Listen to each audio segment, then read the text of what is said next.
우리는 지금 사순절 기간을 보내면서 우리 주님이 우리를 위해 대신 져주신 십자가와 그 사랑의 의미를 깊이 묵상하는 시간을 보내고 있는 중이에요. 오늘은 고난주간이며 고난주일이며 종료주일로 지키는 날이에요. 그리고 이제 일주일간은 고난주간으로 지키게 되어 있어요. 아무쪼록 성령님께서 많이 도와주셔서 주님이 지신 십자가 고난에 우리 모두가 다 동참하여서 십자가의 은혜를 깊이 깨달아 알게 되므로 이제는 더욱더 주님께 더 가까이 우리가 나아갈 수 있고 주님만 의지하고 의지하는 삶을 살게 되며 하나님이 주시는 죄사함의 은혜와 하나님의 생명과 평강을 누릴 수 있기를 바랍니다. 그 결과로 하나님의 자녀다운 삶을 우리가 살게 되는 것이죠. 하나님께 영광을 돌리는 삶만을 살 수 있는 저와 여러분 될 수 있었으면 좋겠습니다. 지난주에는 하나님께 가까이함이 내게 복이라는 제목으로 말씀을 대언을 했습니다. 이런 내용을 중심으로 말씀을 전하는 중에 사람은 왜 태어나는가? 사람은 구원받기 위해서 태어나는 존재라는 말씀을 전해드렸어요. 그런데 구원을 받느냐, 구원을 못 받느냐는 것은 복음이신 예수 그리스도를 받아들이느냐, 받아들이지 않느냐에 따라서 결정이 나는 거예요. 복음을 받아들이느냐, 받아들이지 않느냐에 따라서 결정이 난다는 것을 이제 여러분들은 다 알게 되셨는 줄로 믿습니다. 어찌 보면은 사람이 복음이신 예수 그리스도를 받아들이느냐, 받아들이지 않느냐 하는 것은 아주 사소한 일처럼 여겨질 때도 있어요. 여러분들 역사를 되돌이켜 보면은 사소한 것으로 말미암아 어마어마하게 큰 결과가 나오는 거예요. 제 인생을 되돌아볼 때도 사소한 것인데 나중에 그 사소한 것이 오늘 저를 만드는 거예요. 세상 만사는 사소한 것부터 시작된다는 것을 많이 경험을 할 것이에요. 여러분들도 큰 강이 흘러가게 되는 것도 상류의 조그만한 개천들로부터 시작을 하잖아요. 개천에 있는 조그만 물방울들이 시작해가지고 그것이 모여서 큰 강을 이루고 바다를 이루는 거 아니겠습니까? 그렇습니다. 인생도 사소한 데서부터 시작해서 나중에는 큰 결과를 낳게 되는데 구원도 이와 같은 원리가 그대로 적용된다는 거예요. 구원은 사소한 것 같은 복음이신 예수 그리스도를 누군가에게 듣는 거예요. 누군가의 예수 그리스도의 이야기를 듣고 그 이야기를 받아들임으로 말미암아서 엄청난 구원까지 받게 되는 거예요. 천국까지 우리가 받게 된다는 거예요. 다시 말씀드립니다. 복음을 받아들인다는 것은 예수 그리스도를 받아들임으로 하나님 나라를 받아 하나님 나라의 영광을 보고 누리게 되는 엄청난 결과를 낳게 된다는 거예요. 그래서 복음이신 예수 그리스도를 받아들이는 것이 너무도 중요한 시작이고 복된 삶의 시작이 되는 거예요.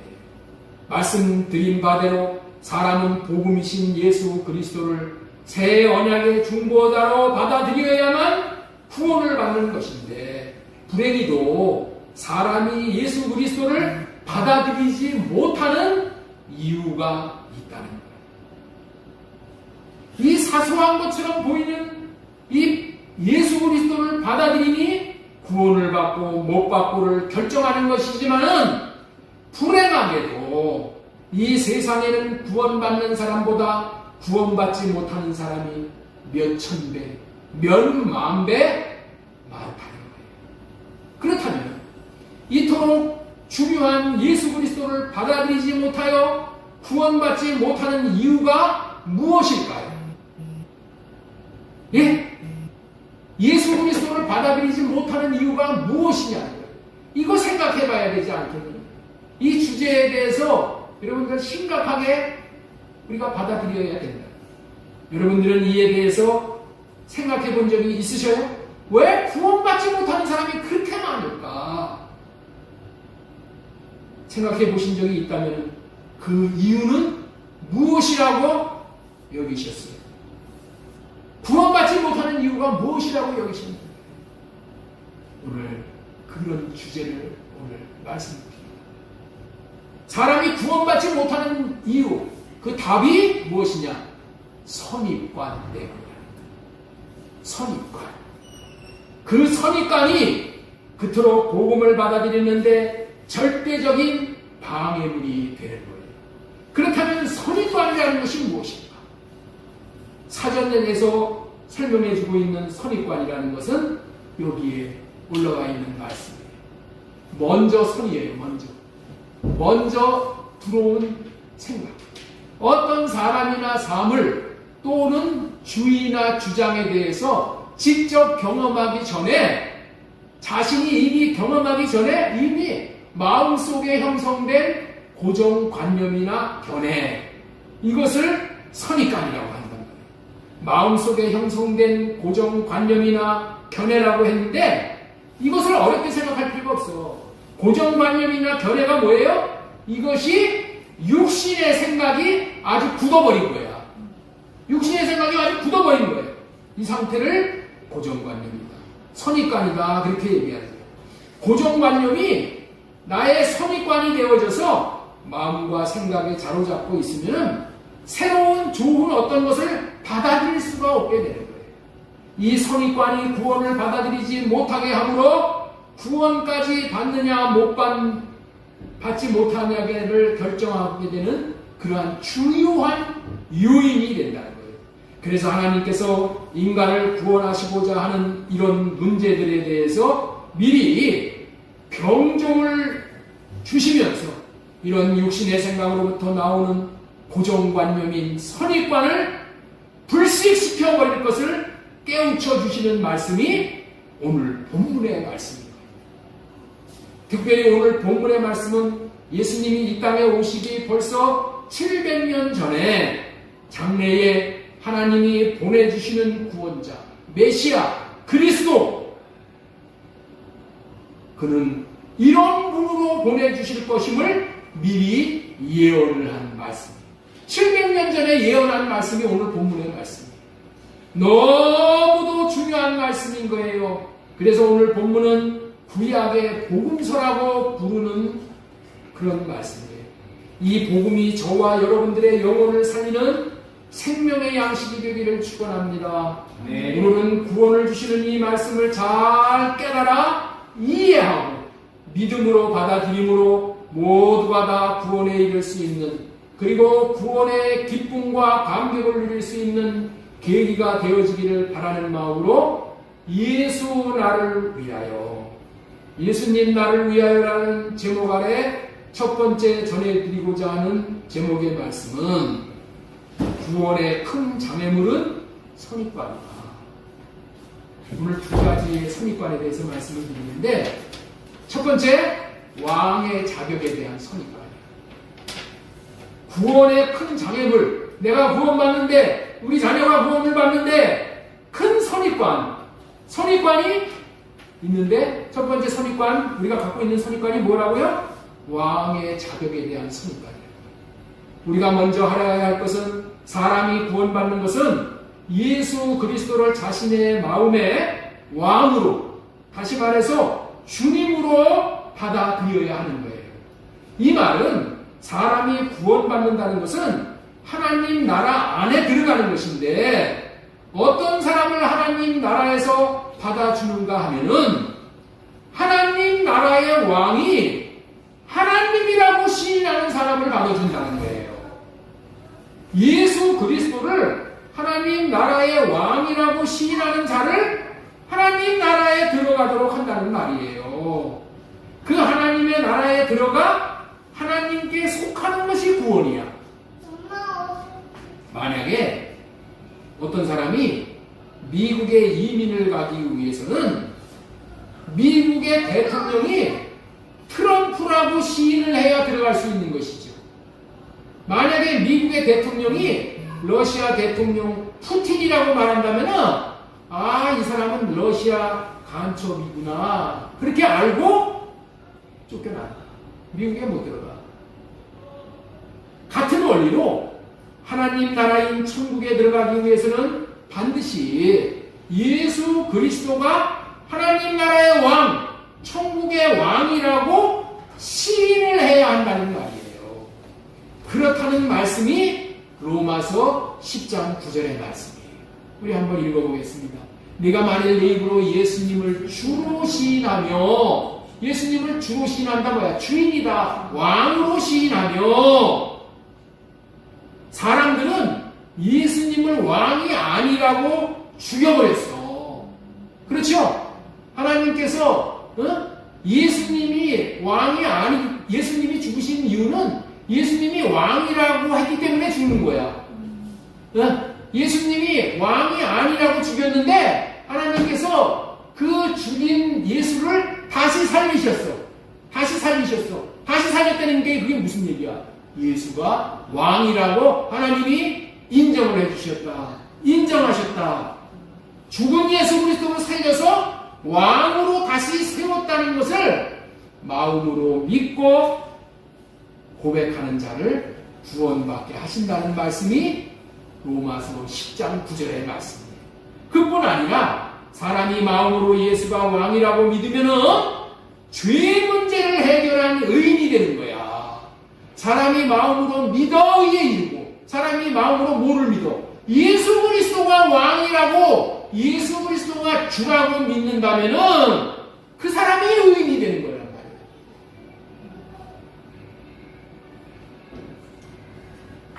왕이라고 입으로 시인하면 구원에 이르게 된다는 말씀이 9절 말씀이에요. 사람이 마음으로 믿어 의에 이르고 입으로 시인하여 구원에 이르리라. 그뿐만 아니라 11절처럼, 우리 11절 한번 띄워주세요. 11절처럼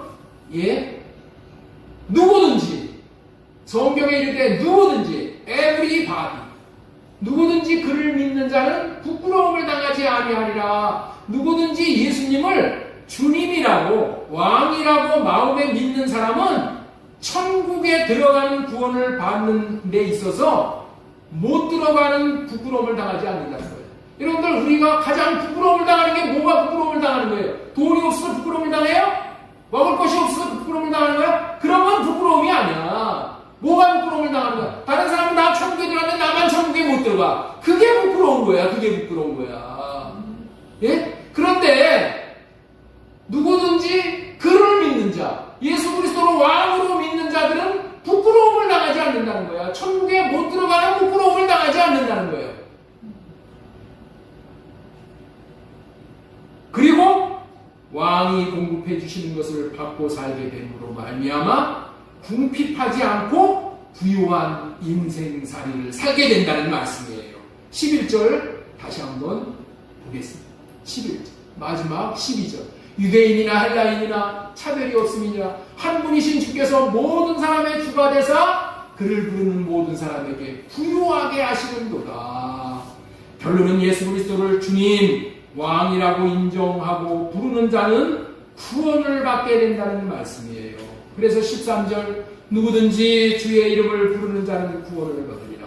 이렇게 예수님을 왕으로 주님으로 인정하고 마음으로 믿고 고백하고 주님은 왕, 주님을 왕으로 부르고 삶으로 제사함의 구원의 기쁨과 감격을 누리도록 우리 주님이 하셨어요. 그뿐만 아니라 이 땅에서부터 천국이 되어져 부족함이 없는 인생을 살다가 영원한 천국에 들어가 구원을 누리고 살도록 하시는 것이 인생들을 향하신 하나님의 뜻인 거예요. 이와 같은 복은 예수 그리스도를 왕으로 믿고 부르는 사람이 누리는 것이에요. 그런데 이 복된 구원을 못 받아 누리게 하는 것이 육신의 생각에서 나오는 선입관이고 고정관념이 예수 그리스도가 왕이라는 것을 믿지 못하게 하는 최대의 거침돌이고 방해물임을 오늘 깨우쳐 주시는 말씀이에요. 자, 그렇다면 무엇이 그렇게 우리들로 하여금 선입관을 갖도록 하는 것인가를 오늘 말씀을 통해서 알아보도록 하겠습니다. 자, 먼저 본문 52장 2절 말씀 보겠습니다.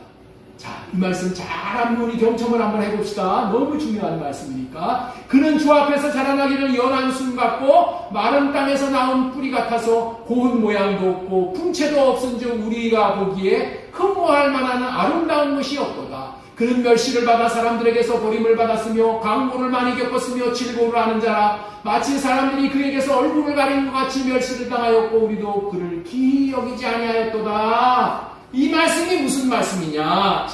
잘 들어보세요. 이 말씀을 통해서 우리가 분별을 해야 돼요. 이 말씀은 예수 그리스도가 태어날 때의 모습이야. 어린 시절에 자라나는 모습을 보여주는 말씀이에요.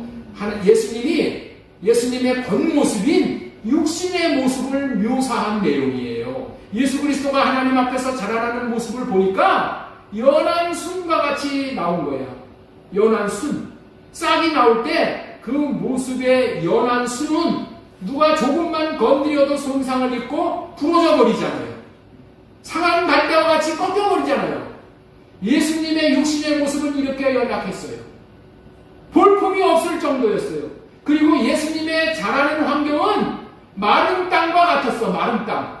네? 연한 순 같고 마른 땅에서 나온 뿌리 같아서. 마른 땅에서 나온 뿌리. 땅속에서 뿌리를 내릴 수가 없죠. 마른 땅은. 그러니까 물을 빨아 올리지를 못하는 거예요. 그러니 나무와 같이 장성하게 잘 자랄 수 없는 땅이었다는 말이죠. 사울왕과 같이 환경이 좋은 환경에서 자랐으면은 기골이 장대해서 사람들이 왕의 자격이 있다고 여기는데 예수님은 그런 모습이 전혀 보이질 않다는 거야. 기골도 시원찮고 제대로 먹지도 못하고 자라지도 못하고 병도 많고. 예수님이 태어난 땅 나사렛 땅은 그런 땅이야. 아주 보잘것도 없는 자들이 사는 땅이었어요.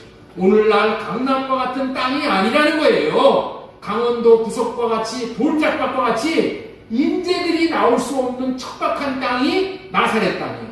좋은 명문학교도 없어서 출세를 할 만한 인재들이 나올 수 없는 그런 땅이었어요. 예수님을 그런 곳에서 자란 비유를 나무로 비유로 말씀하는 거예요.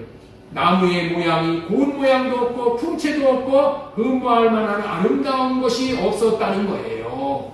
예수님은 사실 이런 모습으로 자랐어요. 목수 아버지 밑에서 잘 먹지도 못하고 잘 입지도 못하고 좋은 학교도 못 다녀서 못 배웠고 청년 시절도 그냥 아버지 밑에서 목수 일이나 하면서 자란 것을 의미하는 말씀이에요.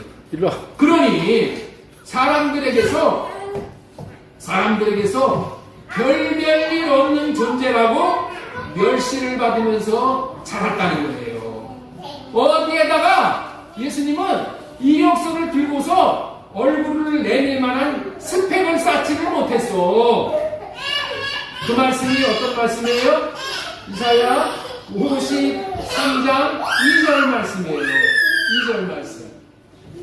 우리가 보기에 줄친 부분 보세요. 우리가 보기에 흠모할 만한, 우리가 보기에 존경할 만한, 닮고 싶은 그런 만한 아름다운 것이 없었다. 그리고 질고를 아는 자다. 병을 아는 자다. 병.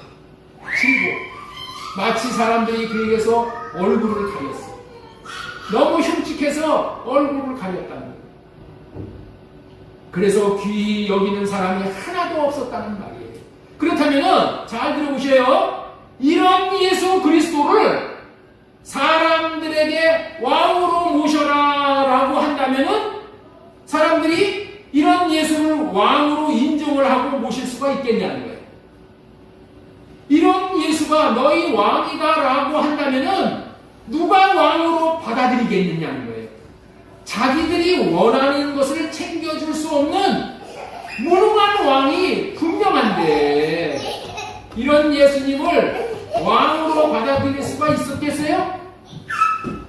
요즘은 대통령이 되었어도 자기 마음에 안 들면은 탄핵시켜버리고 끌어내리고 마는데 자격도 안 되는 것 같은 예수 그리스도를 왕으로 올리겠어요?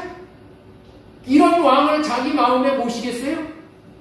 예수님이 자라실 때의 모습이 이런 분이라는 것을 아는 동네 사람들, 모르는 사람들은 뭐 속어가지고 예수를 왕으로 모셔드릴 수도 있어. 그런데 자라는 모습을 다 본 동네의 어른들, 동네 사람들, 친구들, 또 친척들, 자기 가족들이 예수님을 왕으로 모시겠어요? 자기 가족들도 거절했어. 미친 사람이라고. 한 번은 예수님의 제자 빌립이 나다나엘에게 전도를 하는 거예요. 나다나엘이 빌립의 전도를 받고 예수님에 대해서 이런 평가를 내렸어. 나사렛에서 무슨 선한 것이 날 수 있겠느냐? 나사렛에서 무슨 선한 것이 날 수 있겠느냐? 무슨 말인가 하면은 나사렛이라는 지방은 예수님이 나사렛에서 자라났잖아요. 그 지역은 인물이 나올 수 없는 그런 곳이야. 나사렛 예수 안 보아도 별일이 없을 텐데 무엇이 볼 게 있다고 뭐 예수의 태 나보러 가자고 그랬느냐? 요한복음 1장 46절 말씀 보겠습니다. 나다나엘이 이르되 나사렛에서 무슨 선한 것이 날 수 있느냐? 그랬더니 빌립이 뭐라고 그랬냐? 야! 빌립이 뭐라고 그랬냐? 나다나엘 보고 와서 봐라. 빌립이 이르되 와서 봐라 라고 했다는 거예요. 이 말이 무슨 얘기야? 무엇이 있다는 거예요. 무엇이 없는 것 같지만은 있다는 거예요. 그렇습니다. 이런 예수님의 어릴 때서부터 자랄 때의 육신의 모습을 보게 되면은 그런 별별 없는 사람이다. 이렇게 여길 수 있지만은 왕이 될 수 있는 자격이 없다라는 선입관을 탁 가져버리게 마련이야. 예수님이 왕이 자격이 있다고 여기지 않게 되고 마침내 왕으로 주님을 모실 수 없게 되는 거예요. 그렇지만은 우리는 예수님의 이런 눈에 보이는 육신의 모습을 보는 것이 아니라 예수님의 진면목을 보아야 하는 거예요. 그리고 속사람인 영의 모습을 보고 예수님을 왕으로 분별하라는 말씀이 오늘 본문의 말씀입니다. 예수님의 진면목은 이런 분이셔요. 빌립은 와서 봐라 이렇게 얘기한 빌립은 예수님의 진면목을 봤다는 거야. 그래서 와서 봐라. 응? 괜히 선입관 가지고 평가하지 말고 와서 봐. 보면 알아. 그렇다면 빌립이 본 예수님의 진면목이 무엇이냐는 거예요. 육신으로는 왕의 혈통으로 태어났고 영으로는 부활하심으로 하나님의 아들로 선포되신 분임을 빌립은 봤다는 거예요. 로마서 1장 3절 말씀 우리 한번 큰 소리로 같이 읽겠습니다. 시작! 그 아들에 관하여서는 육신으로는 다윗의 혈통에서 나셨고 성결의 영으로는 죽은 자들 가운데서 부활하사 능력으로 하나님의 아들로 선포되셨으니 우리 주 예수 그리스도시니라. 다윗의 혈통은 왕의 혈통이야. 왕의 혈통. 예? 예수님의 육신은 나사렛에서 태어나고 별별이 없는 것 같지만은 예수님은 왕족의 혈통으로 태어났어. 예수님 요셉도 그렇고 마리아도 그렇고 다 다윗의 혈통으로 태어났어요. 그리고 영으로는 하나님의 아들로 태어났다는 거. 하나님의 아들로 선포되셨어. 부활하셔서 하나님의 아들로 선포되셨어. 영혼 육이 모두가 다 뭐라고요? 왕통이라는 거예요. 왕통. 응? 왕이 될 혈통이라는 거예요. 그렇습니다. 우리는 사람이 판단하는 육신의 눈으로 보고 육신의 생각에서 나오는 선입관으로 판단하면 예수 그리스도를 왕으로 받아들이지 못하여 결국에는 하나님 나라에 들어가는 구원을 못 받게 되는 것이나 하나님이 말씀이 분별해 주시는 분별을 따라 족보상으로 왕족이고 영으로는 하나님의 아들이시기 때문에 참된 왕이요 왕 중의 왕이 예수님이라는 거예요. 그래서 그분을 왕으로 받아들이는 사람은 주님으로 받아들이는 사람은 천국에 넉넉히 들어가게 됩니다. 이런 것을 모르고 단지 육신의 겉모습만 보고 판단하는 육신의 선입관은 떨쳐버릴 수 있기를 바랍니다. 지금까지 선입관이 예수 그리스도를 왕으로 받아들이지 못하게 하는 것이니, 선입관은 할례받고 주님이 주시는 마음을 받아 그리스도가 주시는 복음을 복음으로 받아들이고 예수 그리스도를 왕으로 모심으로 천국을 소유하고 누리자는 말씀을 전해드렸습니다. 자, 두 번째 대지로 전해드린 말씀은 뭐냐? 구원의 큰 장애물은 선입관이다. 선입관인데 뭐에 대한 선입관이냐? 죄인으로서의 선입관이에요. 죄인으로서의 선입관. 우리 이사야 53장 4절 말씀 읽겠습니다. 그는 실로, 시작. 그는 실로 우리의 질고를 지고 우리의 슬픔을 당하였거늘 우리는 생각하기를 그는 징벌을 받아 하나님께 맞으며 고난을 당한다 하였노라. 그가 찔림은 우리의 허물 때문이요 그가 상함은 우리의 죄악 때문이라. 지금 읽은 이사야 53장 4절 이하에서는 무슨 이야기를 하려고 하냐면은 예수님이 왜 죽으셨냐는 말이에요.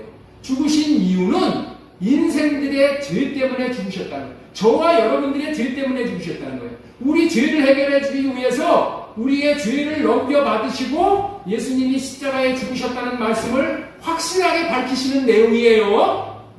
예수님이 이 땅에 오시기 전에 700년 전에 하신 말씀이 이 말씀인데, 이 말씀을 하신 이유는 선입관에 빠지지 말라는 얘기야. 구원 못 받으면 안 된다고, 선입관에 빠져서 구원을 못 받으면 안 된다는 것을 미리 알려주시는 배려의 말씀이고 분별의 말씀이고 사랑과 긍휼로 건져주시는 말씀이에요. 성경에서 율법을 배운 사람들, 유대인들은, 세상의 모든 사람들은 인생에 찾아오는 죽음은 죄 때문에 온 결과라는 것을 다 알고 있었어요. 죽음이 뭐 때문에 온다? 죄 때문에 오는 거야. 죄 때문에. 그래서 그들은 사람이 죽는 것을 죄 때문이라는 것을 아주 분명히 확실하게 알고 그렇게 생각을 하고 있었어. 자, 야고보서 1장 15절 말씀 보겠습니다. 욕심이 잉태한 즉 죄를 낳고 죄가 장성한 즉 사망을 낳느니라. 죄 때문에 사망 당한다, 이런 말씀이죠. 자, 로마서 6장 23절. 죄의 싹은, 로마서 6장 23절, 죄의 싹은 사망이라고 했잖아요.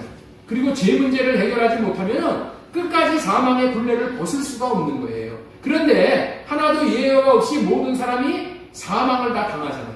왜 모든 사람이 다 사망을 당해요? 모든 사람이 다 죄를 졌기 때문에. 저와 여러분들이 죽는 이유가 뭐예요? 다 죄 때문에 죽는 거야. 자, 로마서 5장 12절. 그러므로 한 사람으로 말미암아 죄가 세상에 들어오고 죄로 말미암아 사망이 들어왔나니 이와 같이 모든 사람이 죄를 지었으므로 사망이 모든 사람에게 이르렀느니라. 그렇습니다. 사람이 죽는 것은 죄 때문에 죽는 것이 맞습니다. 그리고 그 죽음은 원죄와 자신이 지은 자범죄 때문에 죽는 거잖아요. 그런데 문제는 대부분의 사람들이 하나님으로 오신 예수님도 십자가에 죽으셨기 때문에 예수님 자신도 자신이 지은 죄 때문에 죽는 것이라고 생각을 한다는 거야. 이해가 되셔요? 세상의 모든 사람이 예수님이 죽으신 것도 예수님도 자기의 죄 때문에 죽는다고 생각을 한다는 거예요. 왜냐하면은 죄의 결과는 죽음이라는 것을 수없이 듣고 또 듣고 그렇게 살면서 죄로 죽는 것을 경험했기 때문에 그래요. 그래서 이런 생각이 사람에게 뭐가 됐다고요? 선입관이 되는 거예요. 죽었어? 죄 때문에 죽은 거예요. 이런 선입관이 돼버리는 거야. 그게 먼저 들어와서 이게 고정관념이 돼버린 거야. 네? 사람의 마음은 먼저 들어온 것이 자리를 잡게 되는 거예요. 그래서 먼저 들어온 것이 자리를 잡고 있는 것을 선입관이라고 해요. 선입관. 사람이 죽는 문제를 죄 때문이라고 죄 때문이라는 선입관에 잡혀 있는데, 이런 선입관을 갖고 있다 보니까 모든 사람이 죽는 모든 죽음을 자신의 죄 때문이라고 여기고 있게 된다고 지금 말씀을 드렸습니다. 그런데 이런 생각은 이제 큰 문제를 발생시키게 된다는 거예요. 왜? 그 큰 문제는 예수님의 죽음을 죄와 연관시킨다. 예수님이 죄 때문에 죽으신 것은 맞아. 예수님이 뭐 때문에 죽으셨어요, 민집사님? 예? 예수님이 뭐 때문에 죽으셨어요? 죄 때문에 죽으셨어요. 예수님이 죽으신 것도 죄 때문에 죽으셨어. 그런데 예수님은 자신의 죄 때문에 죽은 것이 아니라는 거예요. 예수님은 자신의 죄 때문에 죽은 것이 아니라 예수님은 인간들이 지은 죄 때문에 대신 죽은 죽음이라는 거야. 모든 사람이 자신의 죄 때문에 죽는 것이니 예수님도 자신의 죄 때문에 죽은 것이지 그 이하도 그 이양도 아니라고 생각을 하는 것. 이것이 선입관에서 온 생각이에요. 고정관념에서 나온 생각이에요. 자, 이사야 53장 6절 말씀을 통해서 우리가 이것을 깨버려야 돼요. 자, 우리는 다 양 같아서 그릇해가요. 각기 저기를로 갖고는 여호와께서는 우리 모두의 죄악을 그에게 담당시키셨도다. 예수님이 어떻게 됐다고요? 우리의 모든 죄를 다 담당하셨다는 거예요. 다 떠맡으셨다는 거예요. 우리의 모든 죄가 예수님에게 다 넘어갔다는 거예요. 예수 그리스도는 우리 모두의 죄악을 다 예수 그리스도께 넘어가게 하심으로 예수님은 우리 죄 때문에 죽으신다는 거예요. 자, 이사야 53장 7절 말씀 보겠습니다. 그가 곤욕을 당하여 괴로울 때도 그의 입을 열지 아니하였으며 마치 도수장으로 끌려가는 어린 양과 털깎는 자 앞에서 잠잠한 양과 같이 그의 입을 열지 아니하였다. 이거는 뭐예요? 우리의 죄를 짊어지고 억울해하거나 불평하거나 원망하거나 그러지 않았다는 말씀이야. 그런데 세상 사람들은 이 말씀을 어떻게 받아들인다?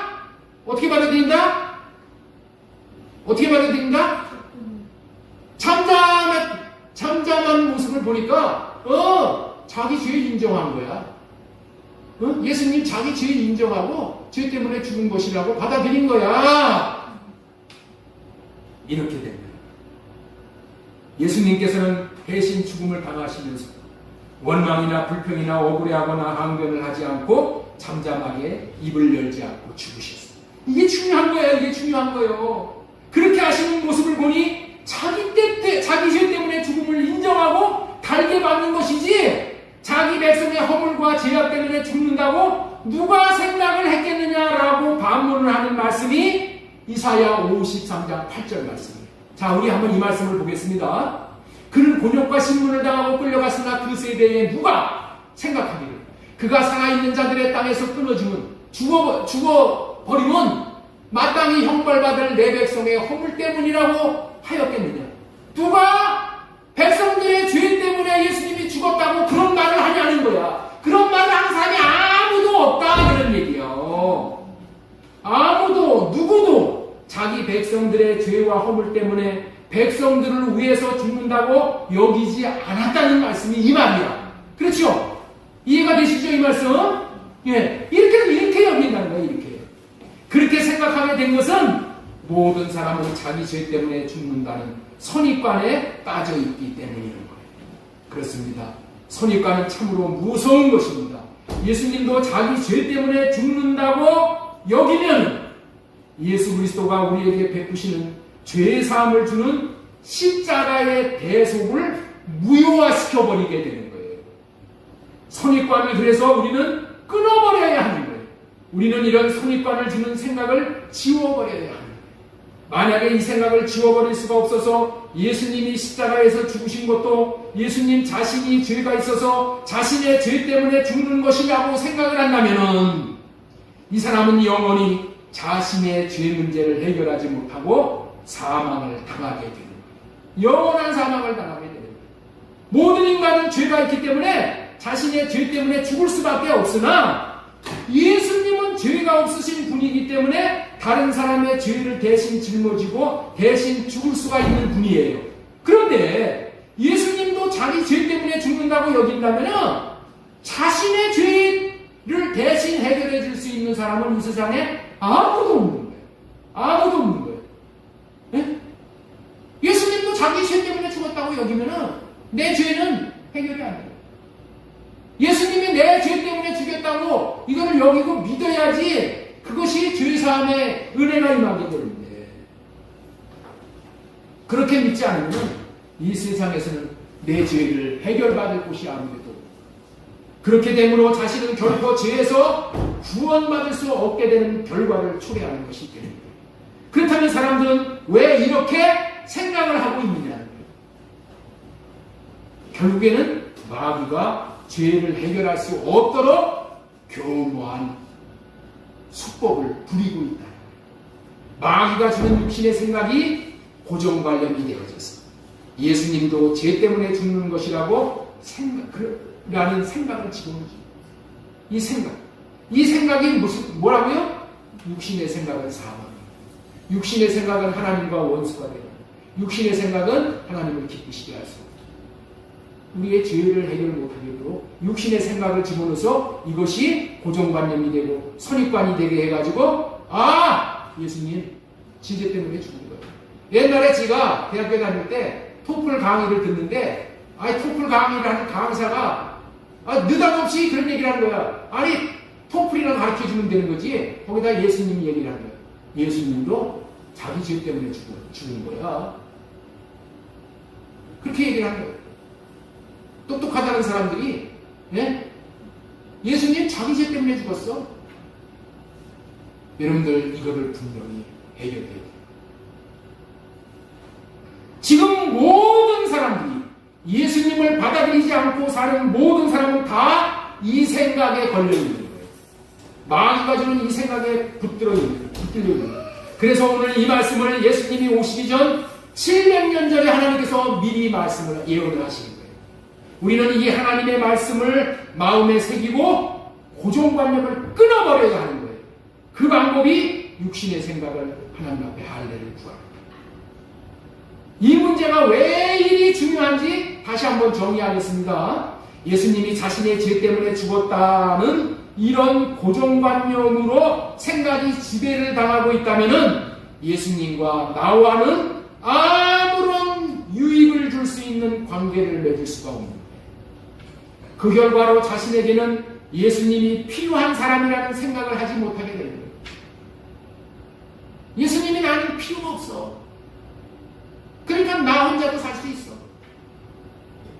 예수님을 선택하지 않게 되는 것이 되어져서 예수님을 받아들이지 않게 되는 것이 되므로 하나님께서 저와 여러분들의 인생에 예수님을 통해서 놀라운 일을 행하고자 하는 일들을 모두 다 수포로 돌아가게 합니다. 그런 불행한 일을 하게 하는 게 고정관념이라는 거예요. 이러한 불행한 일이 벌어지지도 않게 하기 위해서 하나님은 미리 오늘 말씀을 통하여 고정관념을 파괴시키는 일을 하고 계십니다. 오늘 이 말씀을 통해서 이 말씀이 이런 일을 한다는 것을 고린도후서 10장 4절에 이렇게 표현을 하고 있어요.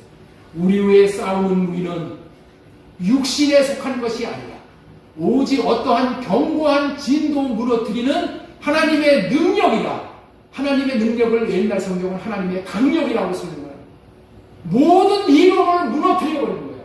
사탄이 우리에게 이 고정관념을 갖게 하는 모든 이론, 예수님은 자기 죄 때문에 죽은 거예요. 이런 이론들, 사람은 진화론에서 나온 거예요. 원숭이에서 나온 거예요. 이런 이론들, 다윈의 진화론이라는 거예요. 이런 이론들을 하나님께서 뭐한다? 다 무너뜨린다.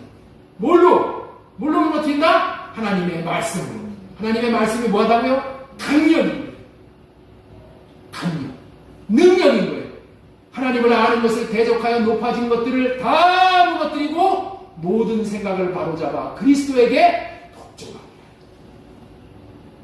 이렇게 사탄이 쌓아놓은 견고한 고정관념을 무너뜨릴 수 있는 무기로 오늘 말씀을 주신 거예요. 그래서 그것을 분명하게 해주신 말씀이 예수님이 태어나기도 전에 훨씬 전인 700년 전에 그런 오해를 없애주려고 무너뜨려 주시려고 이 말씀을 통해서, 오늘 본문의 말씀을 통해서 모든 육신의 생각, 고정관념, 선입관 다 무너뜨리라고 이 말씀을 주십니다.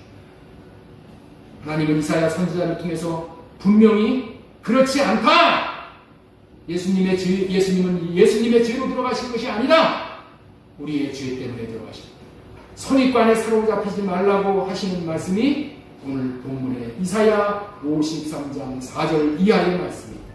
예수님께서 과연 자신의 죄 때문에 죽은 것이 아니라는 우리의 죄를 위해서 죽으셨다는 것을 확정해 주시는 말씀입니다. 이사야 53장 4절 말씀 보겠습니다. 그는 실로 우리의 질고를 지고 우리의 슬픔을 당하였거늘 우리는 생각하기를 그는 징벌을 받아 우리 하나님께 맞으며 고난을 당하였다 하노라. 그는 우리의 질고가 뭐예요? 아주 병에 걸려 아주 그냥 지긋지긋하게 빠져나가지 않는 이 질병. 예수님이 이런 병에 있으셨어요. 그리고 우리의 슬픔을 대신 당하시는데 우리 모두가 뭐라고 얘기했냐? 예수님이 이런 모습을 보고 하나님께 징벌을 받는다, 하나님께 고난을 당한다 라고 생각했다는 거예요. 뭐 때문에? 자기 죄 때문에. 사람이 병에 걸리고 고난을 당하고 슬픔을 당하는 것은 죄 때문이라고 생각하고 있는데 예수님이 이런 질고 고난 슬픔을 당하고 있으니 예수님도 죄인이기 때문에 그런 고난을 당하고 있구나 이렇게 생각을 한다는 거야. 예? 예수님도 죄인이기 때문에 이렇게 고난을 당한다 이렇게 생각한다는 거야. 우리가 당할 슬픔을 당하셨다면은 우리가 고맙고 감사하고 생명의 은인으로 생각을 해야 되는데 인생들은 그렇게 생각을 안 한다는 거야. 그는 예수 그리스도는 징벌을 받아 하나님께 맞으며 고난을 당한다고 하였다는 거예요. 예수님이 그런 실로 우리의 질고, 그가 누구야? 예수님은 실로 진짜로 우리의 질고를 지고 슬픔을 당하였거늘 우리 때문에 고난을 당하였거늘 우리는 생각하기를 그는 징벌을 받아 하나님께 맞으며 고난을 당한다. 자기 죄 때문에 맞는다고 이렇게 여겼다는 거예요. 오늘 대부분의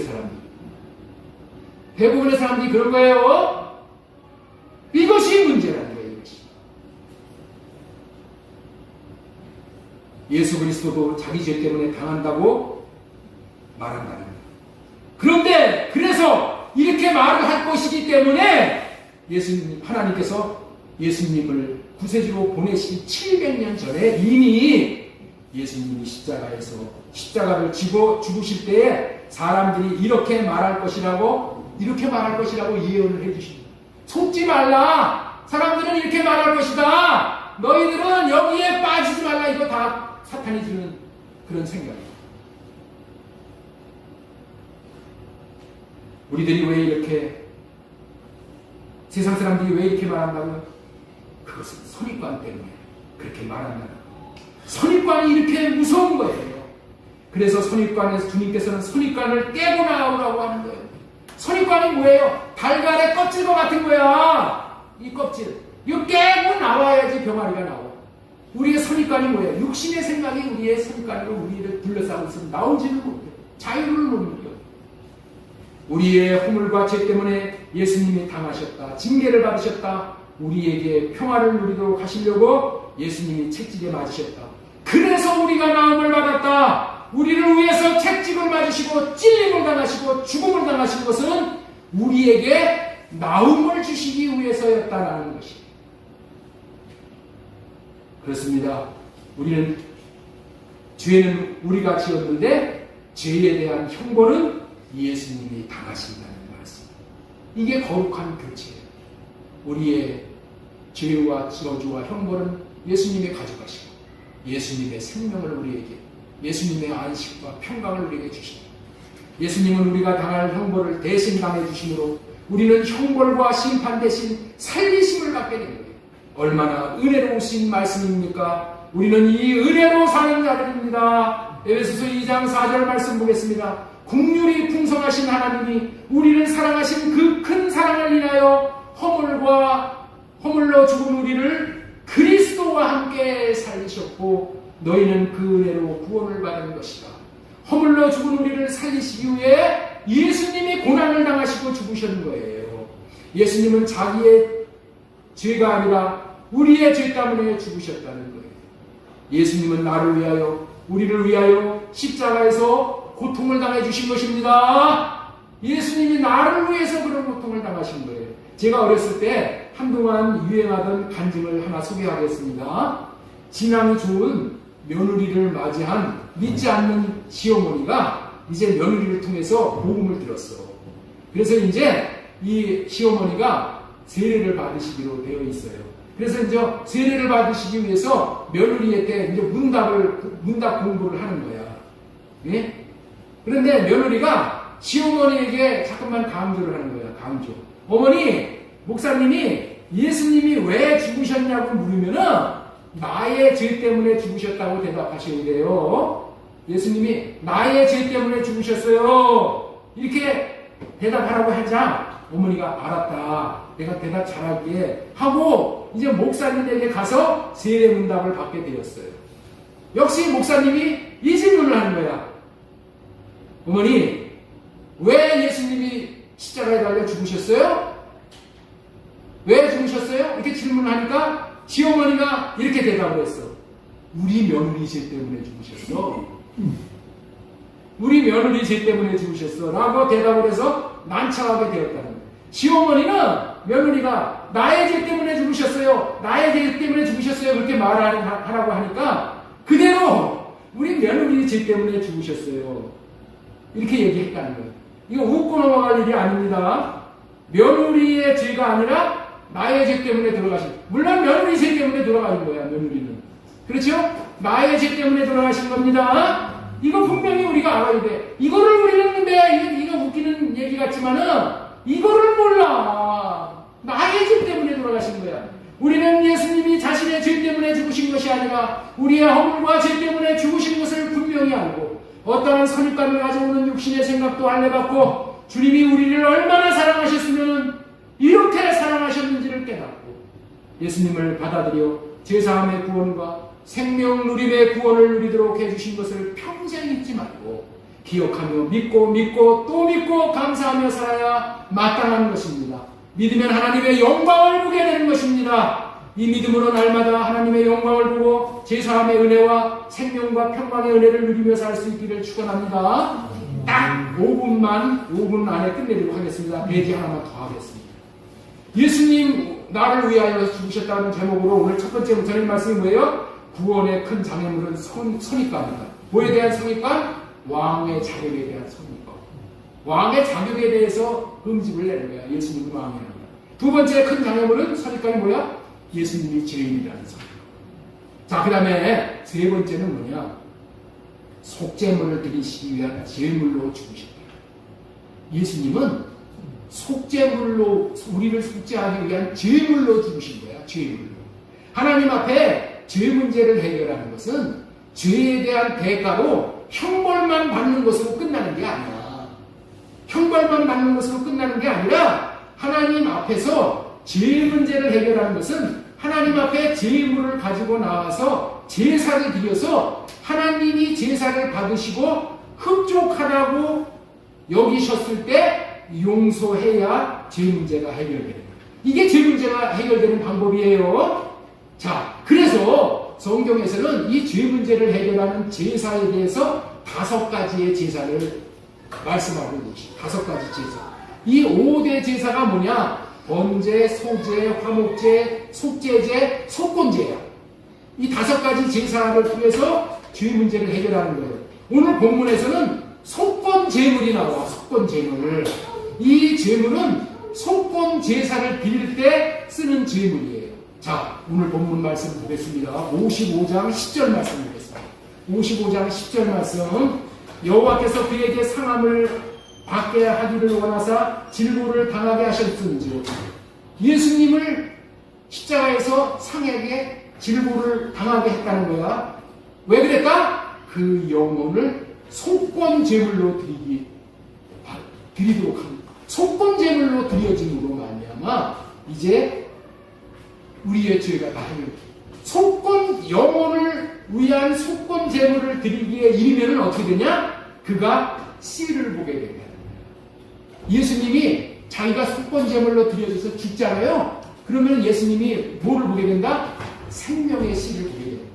속건 제물로 드려주셔가지고 죽은 후에 이제 다음 주에 부활하시죠? 부활하시면 부활 생명으로 많은 사람들을 낳는 거야. 씨를 보게 되는 거야. 씨를 보게 되는 거야.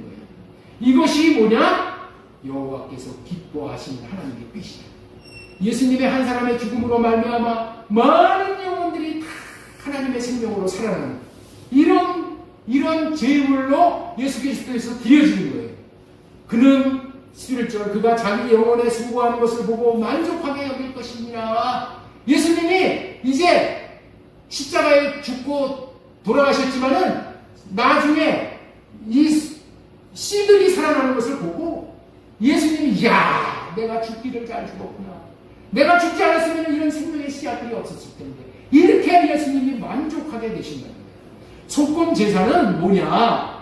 여호와의 성물에 대해서 범죄라는 거예요. 이 여호와의 성물이라는 것은 하나님에게 속한 모든 물질은 다 성물이야.